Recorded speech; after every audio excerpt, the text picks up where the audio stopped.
He appeared to me to be a man who lived a very big life, made a tawbah to Allah subhanahu wa ta'ala, and wanted to do something for his country, and was trying to do something, and actually invited us to be part of that in his Rahma al-Alameen and the Al-Qadir University. I mean, he was trying to do something, but it's like Sultan Abd al-Hamid, and I'm not comparing the two, but Sultan Abd al-Hamid, he was a lone figure amidst all of this corruption.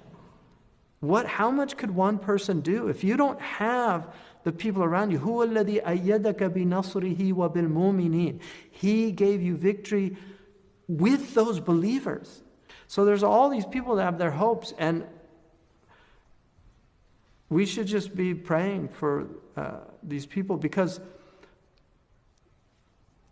it's just really difficult. Life on earth is very, very